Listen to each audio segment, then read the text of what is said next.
Hi, and welcome to Messenger. Today we're doing something a little different. Instead of our usual devotional and interview, we're going behind the scenes of the very magazine that inspired this show, the Canadian Adventist Messenger magazine. For over 160 years, the printed word has been a vital way for the Seventh-day Adventist Church to spread truth, inspire hope, and share stories of faith.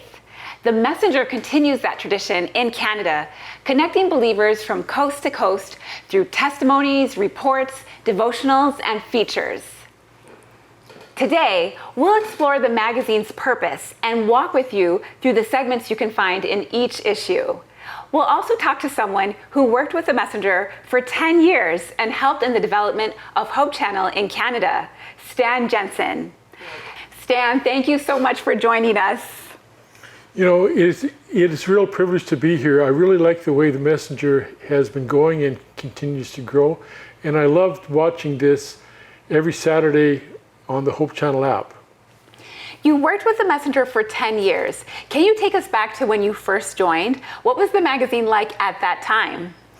Well, the magazine had about a circulation of just under 10,000. Okay. And our church membership was somewhere around 50,000, I believe, 55,000.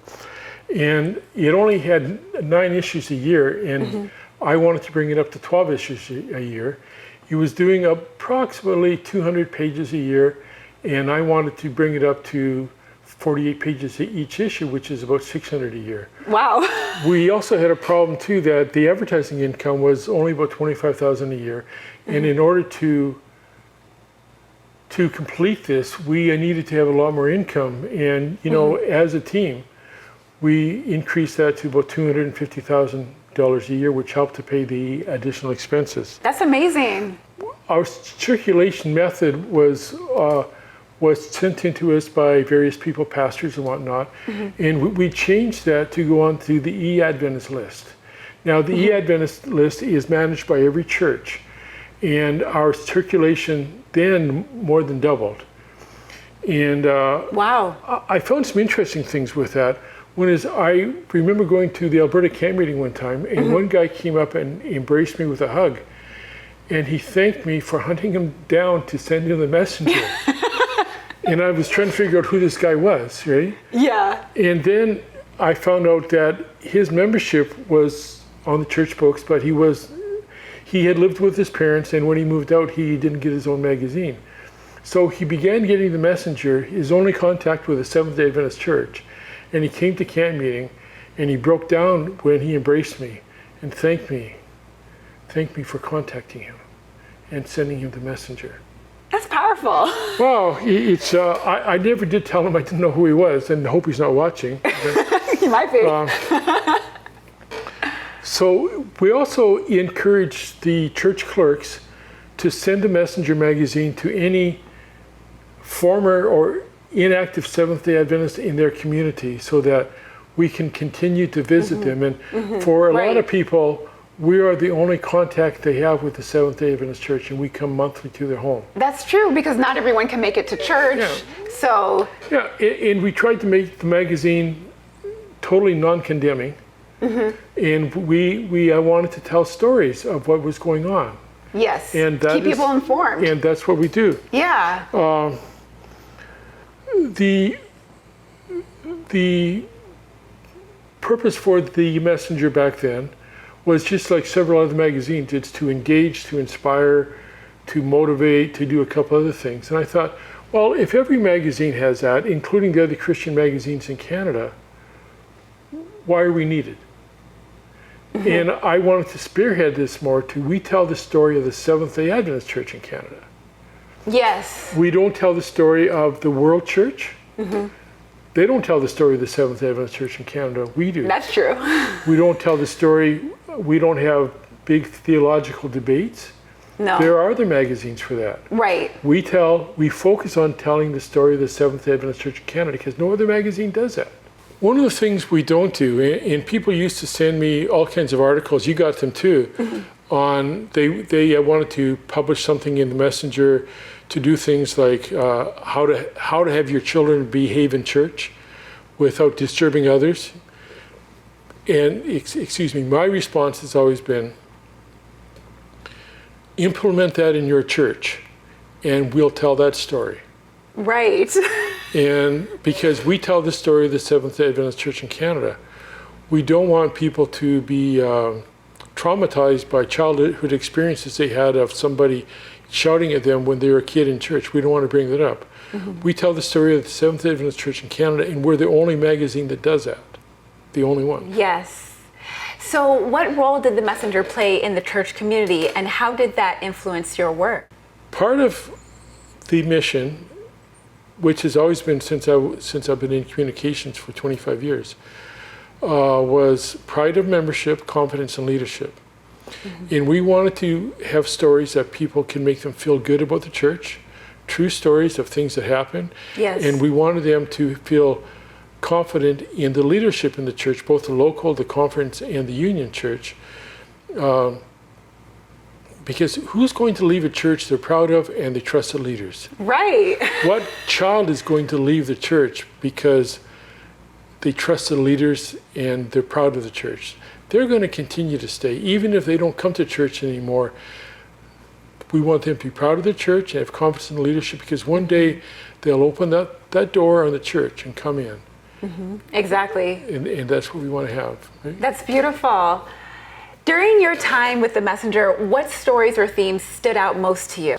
I'm not too sure any was more specific than others, because every story has its own audience.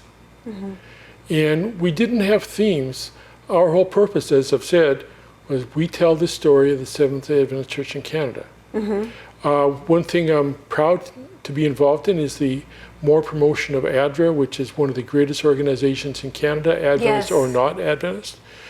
I like telling their stories. I like telling the stories of a better world, which is kind of a lay ADRA, although they wouldn't want me saying it that way. I wanted to tell stories of why people can be proud of the church and what our church is doing. Yes. I remember when the Ukraine war first started, or before this last event, there were Government of Canada people on the ground, and they saw ADRA, and they said, we have boots on the ground already. So they contacted the Home Office in Ottawa, had them tell ADRA Canada to write a proposal to get a bunch of money so that ADRA can work, because they trusted ADRA. And I've gone so many places in the world, including with ADRA and other organizations, that ADRA is known and trusted and respected. Wow. I love telling ADRA stories. Yes. So you were also involved in the early days of Hope Channel Canada. How did that opportunity come about? Well, getting the Hope Channel approved, it looks easy once it's done. But when I actually thought about doing this, I still worked for the BC Conference. Okay. And I was fully aware that other Christian networks had tried to get approved in Canada, and they were declined. One organization spent a lot of money on hiring lawyers to try and get this done. And as I sat back in my little apartment in Abbotsford, BC, I thought and concluded two things. One is, I believe the Adventist Church is God's church. I believe it has a remnant message. Yes. I believe that the Hope Channel is called by God to give people hope. And if that's the case, we're going to have to apply. And if that's the case, God is going to have to step up to the plate and open the door. Right. And he had to be accountable for that. So I began the application process to doing something which is considered not legal. And I met with the CRTC people a few times and became friends with them. And they gave some assistance in filling out the application. And then I was in Israel when I got the notification that the Hope Channel has been approved to be the only single faith, single point of view network allowed to broadcast anywhere in Canada. That's awesome. And then after that, I thought, we're in a roll here. So I applied for the Spanish Hope Channel, and I met with Spanish churches all across Canada. I did like 4 provinces in 3 days or something. And I had them fill out some forms that were needed. And I contacted with the CRTC. I had a broadcast engineer named Len Petrie, who is 91 now. And we submitted the application, and the people said, you know, you're going to have to wait on this too, because they're going to have to change some laws to get an unofficial language approved to broadcast. Oh. And so they said, please wait till January or February. So I waited. I was down at the Hope Channel down in Silver Spring, and I got the message from Len, who was a broadcast engineer, that they approved this as the only 24-hour Spanish network allowed in Canada. That's wonderful. All the other ones had to have multiple languages on, like Spanish, Italian, Romanian, you know. Oh, okay. But this was 24 hours Spanish only. Religious or not, it was the only one that was approved to broadcast in Canada. And it's on the approved playlist still with the CRTC. That's amazing. All that took was a miracle. But, you know, the biggest miracle is that it got approved. And then we had it on City West Cable, thanks to Charles Aguilar. Charles Aguilar was a big part of this. He is now the president of the Mansas Conference. He was a big part of this. And the other part, and this is a story all by itself, the Playboy channel helped us get it on Eastlink, which is the 4th or 5th largest cable company in Canada. Oh. But that's a story by itself that we don't have time to tell. Going back to the Messenger, did the experience of working with the magazine help shape your vision for the Hope Channel in Canada? Well, I really like the way the Hope Channel is going. And it is developing into telling the story of the Seventh-day Adventist Church in Canada. I hope if you watch it every Sabbath. I also watch it throughout the week. I use the app, and they tell the story of the Seventh-day Adventist Church in Canada. For the Rainmaker column, they talk about Adventists in Canada that are making a difference. Yes. For the Teen Talk, they talk about Adventists in Canada that are making a difference. And to me, this is what we should be doing. We should be letting our children know that, wow, our church is doing a lot. We should be letting visitors know, I want to belong to that church because they do so much. Exactly.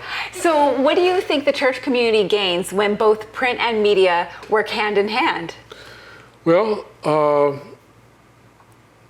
it brings it together. One thing I didn't mention is we started a French messenger. Oh yes, Le Messager. Now, you may not know this, but I don't understand any French. Neither do I. And people said, well, just translate the English over to French. And I didn't want that. I wanted to have our French members have their own voice and tell their own stories. Just not translate from the other part of Canada that doesn't speak French. Right. And to me, these magazines, like the French one, helps build community. We also started a couple other magazines too. Yes, why don't you tell us about them? We started the South Asian Messenger, which Right. is how to connect with your South Asian neighbors, how to connect with Hindus, with Sikhs, with Jains, with people from that part of the world, and common things we have in common and how to relate to them. If they say this, what do you do? We started one, and I think there's only been one or two of these made. The first one got just before I left. Okay. The Canadian Adventist Messenger Muslim edition on how to connect with Muslims. Right. In Canada. And a lot of people are not aware of that. And I know some of our viewers won't agree with this, but we can teach pretty much all 28 fundamental beliefs out of the Quran. Wow. And this isn't anything I discovered. I have a friend who was a Muslim imam who became an Adventist. And he's the one that came up with all this. That's so cool. He only found 27. Okay. And I found 28 by talking with a guy named Namiko at the Alberta conference. I hope I didn't say that wrong. I think that's right, Namiko Madden. And the one that was missing was this. He couldn't find any proof for the spirit of prophecy. Okay. And Namiko said, just casually, and I thank him for this, the prophet Muhammad said there'd be no more prophets after him. But then he went on to say, but God will send a messenger in every land. Oh. Ellen White didn't like to be called a prophet, especially towards the end of her life. She wanted to be called a messenger of God. That's true. Wow. So all of a sudden, we got all 28. Well, that worked out. Some of the things which seemed hard, and Abbas said, he was the imam, he said, Muslims read the Quran about as much as Christians read the Bible. Okay. If you ask a Christian what day you should worship on, what happens when you die, hellfire, those other things, they get it wrong, even though the Bible is very plain with that. And that's the same with Muslims with the Quran. I remember I was sent to Jordan by the Jordanian government. Okay. I was sent to Israel twice by the Israeli government. That was great. Wow. And I was walking down to Petra, and my Muslim guide was with me, and he was pointing to me all these tombs in the mountains going down to the treasury. And so I asked him, what do you think will happen with them? He said, when Jesus returns, they will be resurrected. I thought, hold it. I should be telling you that. And I remember meeting with a Muslim store owner over here. He fixed computers. Okay. And we were talking about things, and there's some bad things going on in the world. He said, these are all signs that Jesus is returning and he's going to begin judging the nation. I know that guy he's talking about, you know. Anyway, that's awesome. That's probably a whole story by There's itself. so many things in common that we have that people may not be aware of between like Adventists and Muslims. Yeah, you know, I have no problem having a Muslim neighbor, somebody who doesn't drink, who doesn't smoke, who doesn't eat pork, who prays 5 times a day, who prays for their children constantly for they get education. That's what I want for a Muslim neighbor. Yeah. That's what I want for any neighbor, you know. We have to focus on the things we have in common. Yeah. So now that The Messenger is part of a multi-platform ministry, what's your hope for the next generation of readers and viewers? You know, it's my dream, and this is in the process of being fulfilled right now, to have a coast-to-coast Adventist radio network. And all that takes is a miracle, but God is also walking up to the plate on this one as well. And I had some fascinating conversations over lunch with a very powerful person who can approve this. That's great. And, but it'll be one town at a time as funds come in. But we will sell advertising, so we won't depend upon funds. Won't depend upon donations. But if you want to give donations, you can. And of course. You know, and we will tell the good things that's happening in the Adventist churches. All across Canada, the people can say, where can I find my Adventist church? Where can I find the nearest Adventist church? Tell me quick. That's beautiful. That's what I want to have. Yes. So any advice for people looking to tell powerful faith-based stories, whether in print or on screen? Okay, this could take 45 minutes or an hour. I had a dream, a vision, whatever, when I was just becoming an Adventist. Okay. And I read a book called The Unlikeliest Hero. And that was the story about Desmond Doss, the first conscientious objector to get the Congressional Medal of Honor. And I knew that had to be a film, but I came from a small town, you know. My first town was like 9 houses. My second town wasn't much more. Then I lived in Airdrie, Alberta. That time it had 1,000 people. Oh. What was somebody like me going to, how could I do that? I ended up joining the ABC because I became an Adventist Book Center worker I became an Adventist because of the Adventist Book Center. Oh. So then I began working for the Adventist Book Center. I transferred around and I went, and I always had this on my heart to make it into a movie. And the people I spoke with all laughed at it and said, Hollywood hates this, you know, that thing, yeah. And I have learned since then, don't tell your dreams to people because they will try and mess it up. Oh no. But our God who is able. Yes. And when I moved to Los Angeles, I became good friends with a guy named Gregory. And we just hit it off. You know, sometimes you just hit it off with people. Yes. And then he phoned me one day and he said, where was I? And I was in a bookstore down in Glendale. And he said, look on page 48 or something of Billboard magazine or one of those magazines.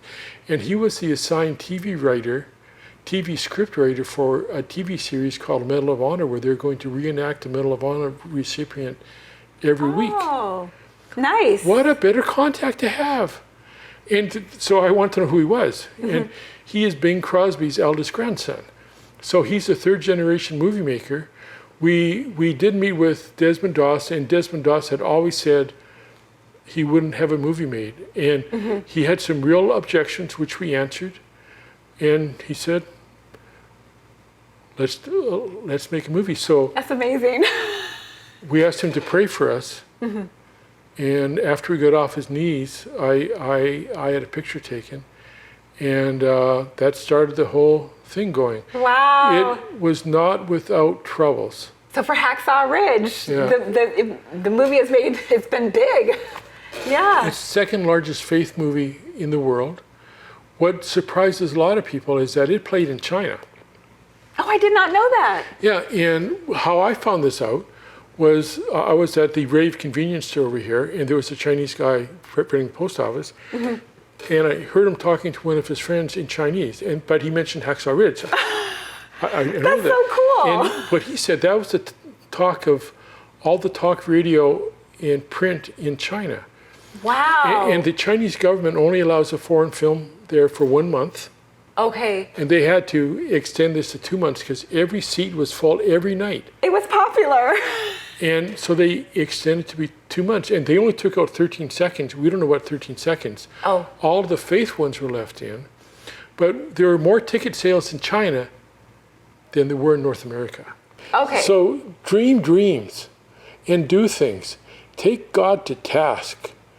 If God gives something on your heart to do, then he has a responsibility to partner with you and open those doors. And don't give up because our fellow church members say no. If we always listen to those who have accomplished very little, our church wouldn't have accomplished as many things as it has. Like, I thank God for Brad and Candace Thorpe, because now there's something like 100 different Hope channels. I thank God for Danny Shelton, who had the dream of using evangelism, using satellite for evangelism. Without him, I don't think we would have had the Hope Channel, and people mocked Danny for that. HMS Richards took a beating because he was doing radio, which people said that was the devil's tool. He put that aside, and that was the biggest soul-winning outreach we had for our church for years. Because media can be used for good. Yeah, George Vanderman had the first color religious programming because he wanted to reach the affluent, and it was the affluent who had color TVs. People criticized him. So just because people criticize you on a mission or vision that God has given to you, put that aside. Thank you so much, Stan, for everything that you've shared with us today. You know, it is an honor to be here. It's an honor to meet with you. I'm pleased as punch that I hired you. Yes, thank you. To get a chance to tell my story of part of the Seventh-day Adventist Church in Canada story is an honor. It's always powerful to see how faith and communication can come together to serve a greater purpose.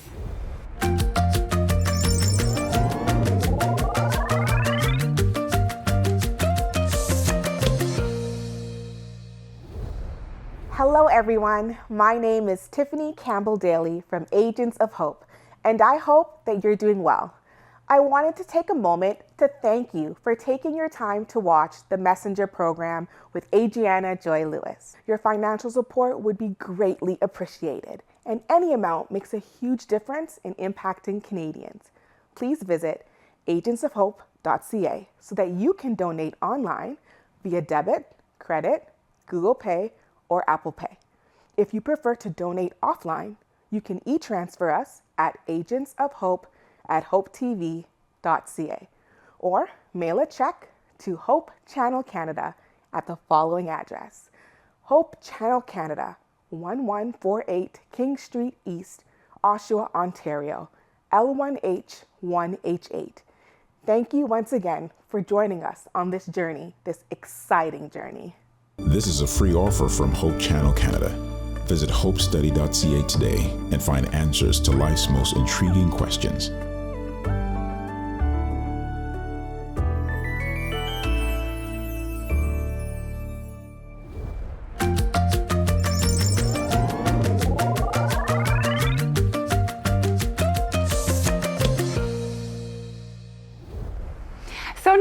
let's take a moment to walk through what you can find in each issue of the Canadian Adventist Messenger. I have the June 2025 edition with me. Each edition includes Heart to Heart, SDACC Ministries, Stories and Bites,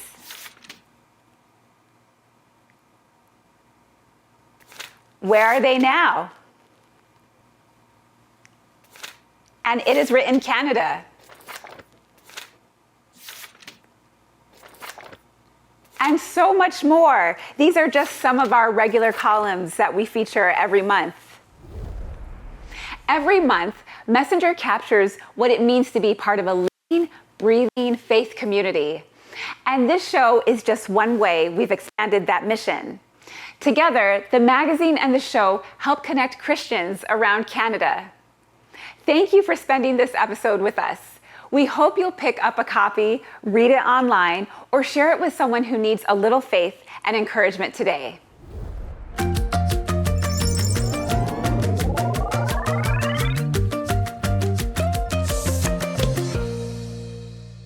This is a free offer from Hope Channel Canada.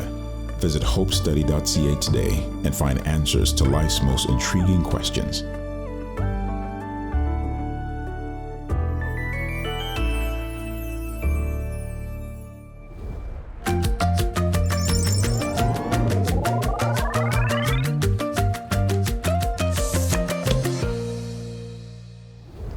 If you would like to work with us, consider becoming an agent of hope and supporting this ministry. Your participation helps us continue spreading God's love and message of hope. To donate, visit agentsofhope.ca, where you can give by debit, credit, Apple Pay, or Google Pay. E-transfers are also accepted at agentsofhope@hopetv.ca. You can mail a check payable to Hope Channel Canada to the following address: Hope Channel Canada, 1148 King Street East, Oshawa, Ontario, L1H1H8. Or give us a call at 1-855-4HOPE-TV. That's 1-855-446-7388.